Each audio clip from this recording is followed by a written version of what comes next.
इस रिएक्शन के दौरान ना एनर्जी, तो कहीं से एनर्जी निकल रही हो तो वहां पे एनर्जी खुद थोड़ी दोगे। टेम्परेचर अगर आपने बहुत ज्यादा हाई कर दिया तो वो चीज कभी पास ही नहीं आएगी, उसको एनर्जी को निकालना है। तो फिर ये कैसी रिएक्शन है, एक्सोथर्मिक। तो यहाँ पे टेम्परेचर हम क्या लिखेंगे, लो टेम्परेचर। हालांकि यार 700 है, ये उस हिसाब से लो ही होगा, जितना आमतौर पे ये यूज करते होंगे उस हिसाब से ये लो ही रहा होगा। आपको 3 कंडीशन ध्यान रखनी है अमोनिया बनाते हुए, low temperature, high pressure, presence of catalyst, ये लिखा बस। ये दोनों डाला, हाई प्रेशर दिया, टेम्परेचर सेट किया, कैटलिस्ट दिया, तो यहाँ पे आपको क्या मिल गया, अमोनिया। ठीक, अमोनिया गैस बनी, उसको पानी में मिला दिया, तो एक्चुअली सॉरी लिक्विफाई कर दिया, तो ये बन गया लिक्विड अमोनिया।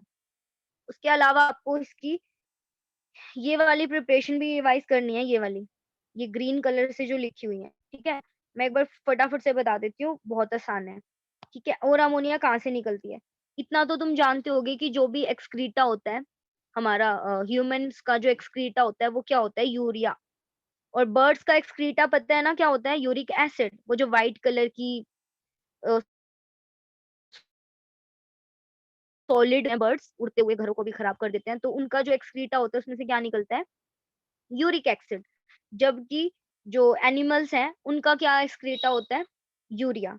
यूरिया का फॉर्मूला ऑर्गेनिक में भी पढ़ा होगा, this is urea. White colour का सब्सटेंस होता है, ये व्हाइट पाउडर होता है लैब में, प्योर यूरिया।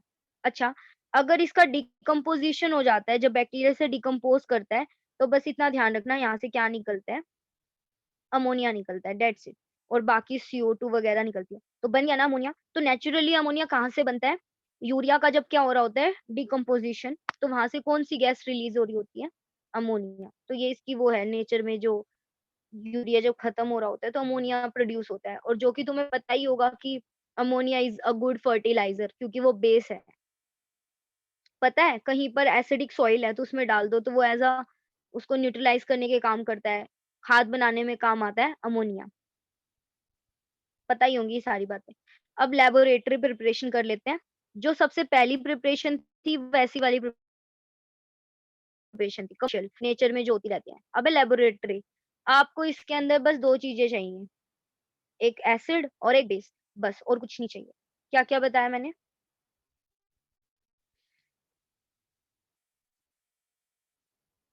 एसिड और बेस। तुम ये वाली बात जानते हो कि एक एसिड ही होता है, अमोनियम क्लोराइड ठीक होता है, एसिडिक सॉल्ट। आप इसके अंदर ना बेस डाल दो, CaOH ट्वाइस, क्रॉस मल्टीप्लाई करो, क्या होगा इसमें, क्रॉस मल्टीप्लाई करो, CaCl को ले जाएगा तो क्या बनेगा, CaCl2। H, अमोनिया अपना H छोड़ेगा, OH मिलके क्या बन जाएगा, पानी। और कौन सी गैस निकलेगी, अमोनिया। उसके बाद अगर कहीं पे अमोनियम सल्फेट लिखा हो तो वो भी तो एसिडिक सॉल्ट होगा, उसमें आप बेस डाल दो NaOH नाम का, तो यहाँ से क्या बनेगा, अमोनिया अलग, भाई ये एसिड H छोड़ेगा ना, H जमा OH पानी, और Na जमा SO4 क्या बनेगा, Na2SO4। ये बताना Na2SO4 क्यों लिखा है, ये 2SO4 क्यों लिखा है दोनों साइड, क्योंकि SO4 पे 2 माइनस होता है, अमोनियम पे 1 प्लस, ऐसे ही सोडियम पे 1 प्लस, बैलेंस करने के लिए। कुछ समझ आया।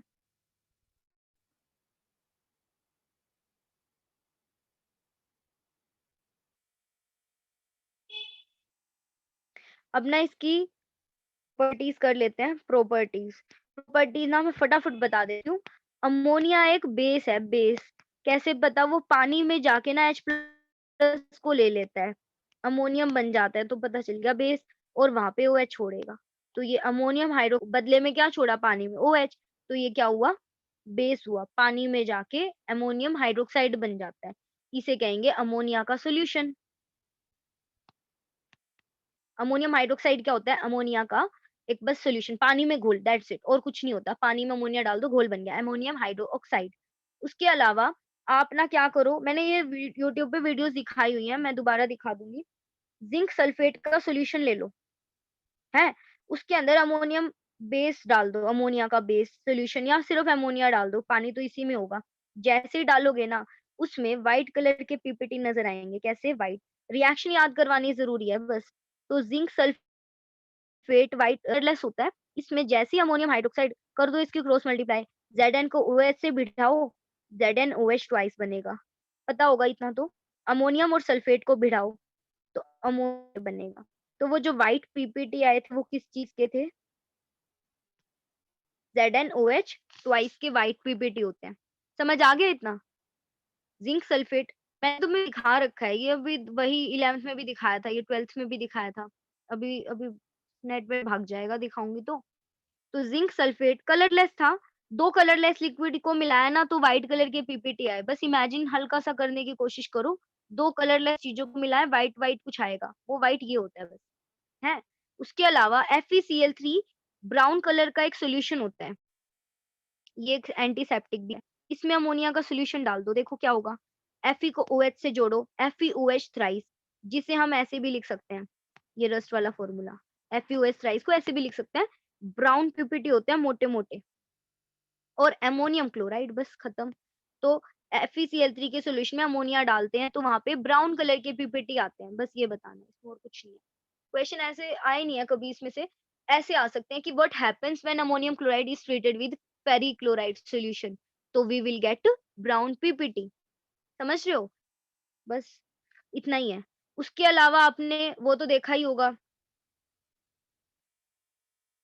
कि हमारे पास जो कॉपर सल्फेट है उसका सॉल्यूशन कैसा होता है, बताइए बच्चा बट। कॉपर सल्फेट का सॉल्यूशन कैसा कलर का होता है? अब कोऑर्डिनेशन का एक क्वेश्चन आएगा बड़ा interesting. Blue, light blue, dark नहीं, थोड़ा सा लाइट ब्लू होता है। तुम्हें ये मैंने कोऑर्डिनेशन के पहले दिन फर्स्ट डे फर्स्ट शो में यही वाली रिएक्शन करवाई थी, बात बताई थी कि कॉपर सल्फेट का सॉल्यूशन ले लो, है, उसमें अमोनिया की दो चार बूंदे डाल दो। यही पढ़ाया था पहली बार कोऑर्डिनेशन कंपाउंड कैसे बना। तो कॉपर को चार चार अमोनिया, ऐसे कुछ याद आ रहा है, ऐसे स्टोरी बना के पढ़ाया था। घेरा, कॉपर पे 2+ था तो बदले में SO4 आ गया। इसका कलर डीप ब्लू हो जाता है, गाढ़ा ब्लू, गाढ़ा, एकदम गाढ़ा, डार्क ब्लू। तो लाइट ब्लू से डार्क पेपर में आएगा, क्यों, वाई? तो बस आपने जब कॉपर सल्फेट के अंदर क्या छोड़ दिया, अमोनिया, तो वहां पे कॉपर और सल्फेट के आयंस थे। अमोनिया ने आके वहां पर कोऑर्डिनेशन कंपाउंड बनाने की साजिश और कोशिश की, इसने इसको डेटिव बॉन्ड से घेर दिया। कॉपर के आसपास SO4 बैठा था जो कि काउंटर आयन का काम करेगा, और कोऑर्डिनेशन कंपाउंड्स कलर के लिए ही जाने जाते हैं, डीप ब्लू। ये भी ब्लू है बट ये तो बिल्कुल नील कलर आए, नील नहीं होता, नील, नील का कलर आएगा, डीप ब्लू। खत्म।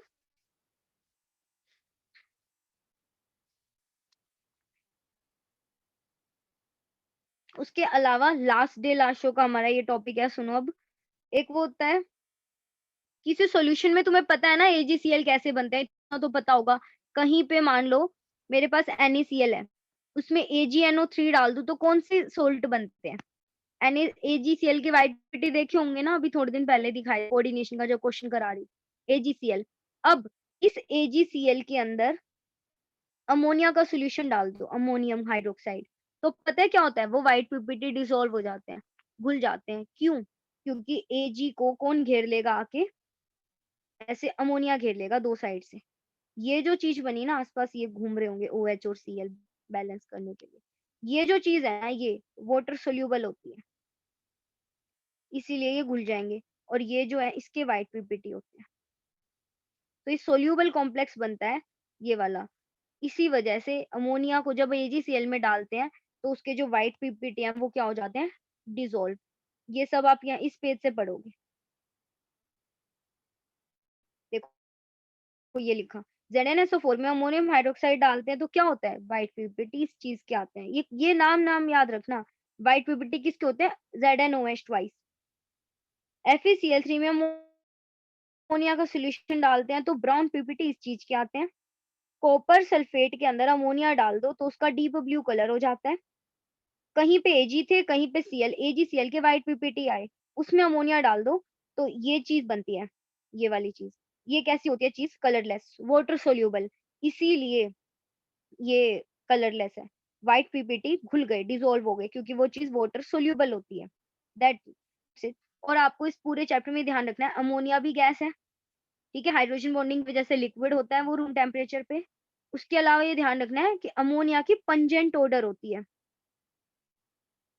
मैंने आपको 2 बार ये बात बता रखी है ये वाली, कि इस चैप्टर में दो गैस हैं जिनकी पंजेंट ऑर्डर होती है, एक अमोनिया और एक क्लोरीन। ये भी पंजेंट ऑर्डर, आपको XYZ गैस चुनना आएगा, ये भी पंजेंट ऑर्डर। पर पहचानोगे कैसे? इसके आगे और भी लिखा होगा कि ये ग्रीनिश येलो होती है, ये बेस होता है। तो अगर पूरा सेंटेंस पढ़ना, पंजेंट ऑर्डर देख के भावुक मत हो जाना कि नहीं नहीं अमोनिया होगी, कभी नहीं नहीं क्लोरीन। दोनों की पंजेंट और सफोकेटिंग ऑर्डर होती है, बेकार गंदी स्मेल। बट अगर वो एक बेस है तो वो अमोनिया है, और ग्रीनिश येलो है तो वहां लिखा है डिसइंफेक्टेंट है, पानी को क्लियर करने के लिए ब्लीचिंग एजेंट के तौर पे काम होती है। भाई बहुत सारी बातें बता दी, तो वो उस गैस को पहचानने की गलती ना करना, क्लोरीन है। और भी वो डाटा देंगे जिससे आप एनालाइज कर सकते हो कि वो क्या कहना चाह रहे हैं। ठीक, तो ये अमोनिया का टॉपिक था। इसमें अमोनिया लुईस बेस क्यों होता है? क्योंकि अमोनिया पे क्या होता है? Lone pair. ठीक, और नाइट्रोजन वाले टॉपिक में से तुम बस ये दो इक्वेशन कर लो और कुछ नहीं करने की जरूरत। नाइट्रोजन गैस में से ये दो क्वेश्चन कर लो बस। क्या क्या? नाइट्रोजन कैसे बनती है, इसे बोलते हैं प्रिपरेशन। किसकी प्रिपरेशन? नाइट्रोजन की प्रिपरेशन। तो वो क्या क्या है? अमोनियम क्लोराइड और ammonium nitrite, sorry sodium nitrite. अब इसको याद कैसे करोगे? देखो NaCl दिख रहा होगा, NaCl, और N जमा N2 और H जमा O2। तो यहाँ से ये तीन चीजें निकलेंगी, नाइट्रोजन, वाटर और NaCl, अमोनियम क्लोराइड और सोडियम नाइट्राइट से। और इसको याद करने का तरीका मैंने सिखाया था, ये अमोनियम डाइक्रोमेट कहलाता है। इसको हीट कर दो। देखो क्रोमियम का जो ऑक्साइड होता है वो क्या होता है? CrO3। नाइट्रोजन और हाइड्रो पानी निकलेगा। तुम्हें नहीं लगता इस क्वेश्चन में मैंने वही किया था? दोनों में नोटिस करो, मैंने दोनों में एक ही काम किया, नाइट्रोजन जमा वाटर और आगे NaCl निकाल दिया था। सेम वही प्रोडक्ट लिखे, दूसरे में भी वही किया मैंने। अमोनियम डाइक्रोमेट को डिकम्पोजिशन करवा दिया, वियोजन अभिक्रिया। तो यहाँ से नाइट्रोजन निकली H जमा O H2O, और इस पूरे का C2O3, बस। ठीक, और इसके अलावा और अगर ये वाली करनी है तो तुम्हें ये भी सुन लो, एजाइड क्या होता है। देखो नाइट्रोजन पे 3 को तो नाइट्राइड कहते हैं, ये तो तुम्हें बचपन से ही पता होगा, जब से तुम अपना 9th में वो कैटायन एनायन पढ़ना शुरू किया था। Cl को क्या कहते हैं? क्लोराइड। ऑक्सीजन 2 को क्या कहते हैं? ऑक्साइड। नाइट्रोजन 3 को क्या कहते हैं? नाइट। पढ़ा होगा, है ना? तो अगर ये वाली रिएक्शन पूछ ले कोई कि लिथियम की रिएक्शन नाइट्रोजन से क्या होगी, लिथियम पे कितना चार्ज होता है? 1+, नाइट्रोजन पे 3-, तो क्या फॉर्मूला बनेगा? Li3n। किसी का भी कर सकते हो, पर ये वाली प्रिपरेशन है, ये वाली ना प्रिपरेशन है, ध्यान रखना। एजाइड, अब देखो एजाइड किसे कहते हैं? नाइट्रोजन 3 पर 1 को एजाइड कहते हैं। ये एक मॉलिक्यूल है, नाइट्रोजन नाइट्रोजन नाइट्रोजन, इस पे 2 पे प्लस माइनस और 1 पे माइनस होता है, इसीलिए इसको एजाइड कहते हैं। अजाइड, नाइट्रोजन के लिए अज शब्द, तो नाइट्राइड इसे कहते हैं।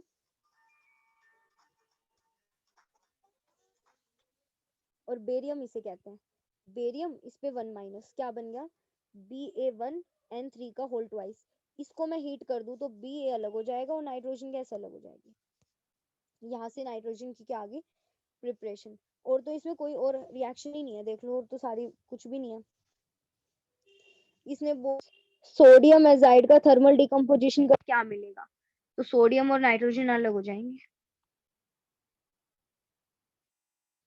ठीक है, देखो सोडियम एजाइड का फॉर्मूला, सोडियम पे 1+, एजाइड इसे कहते हैं 1-, तो NaNO3 को सोडियम एजाइड कहेंगे। इसको हीट करने से क्या होगा? सोडियम अलग और नाइट्रोजन अलग। ठीक, ये सारी, ये था बस आपका अभी तक का चैप्टर इसमें। और इससे रिलेटेड अब जितने भी क्वेश्चन है ना, एक भी ऐसा क्वेश्चन मुझे नहीं लगता होगा जो, कर लोगे इसकी प्रैक्टिस? हाँ जी। अब तो हमने पी ब्लॉक को दोबारा रिवाइज किया है, तो आप इसकी प्रैक्टिस कीजिएगा।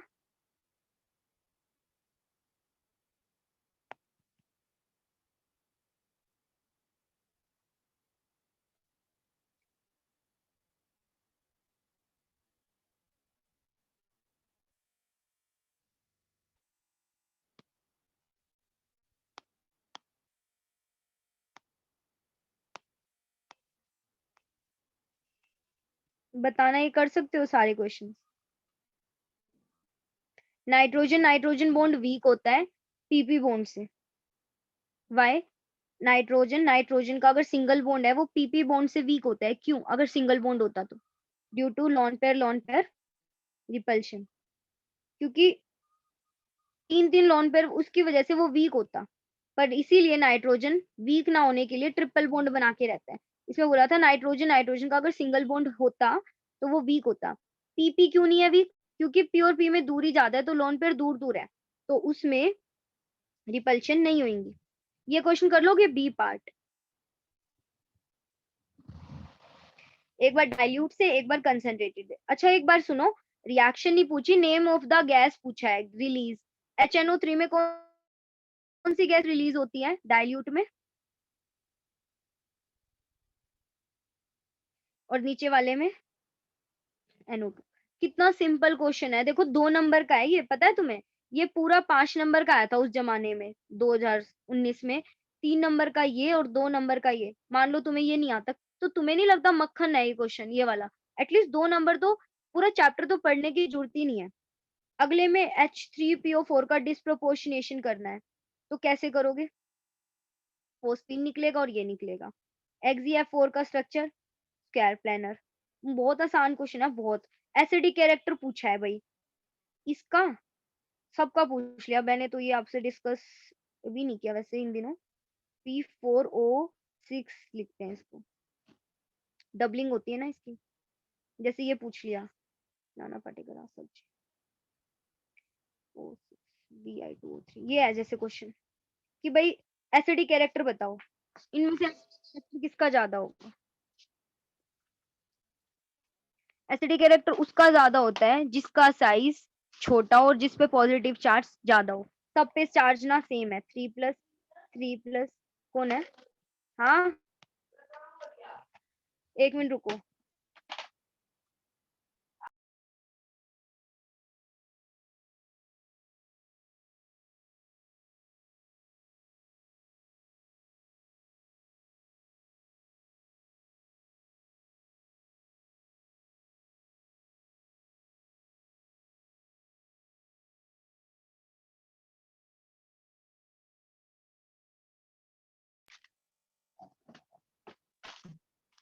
आवाज आ रही है मेरी?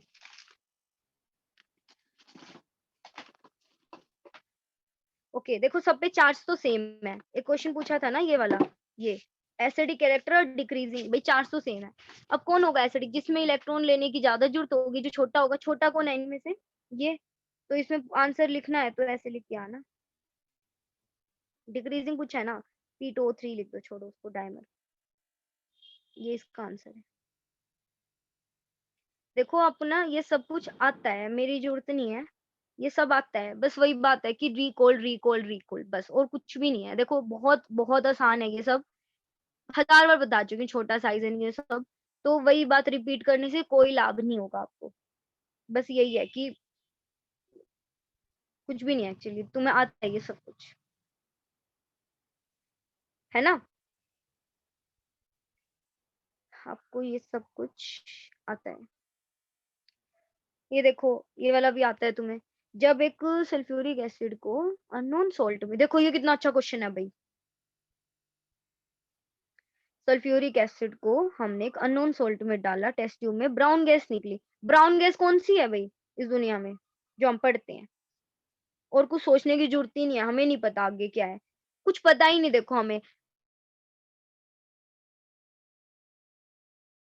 नहीं आई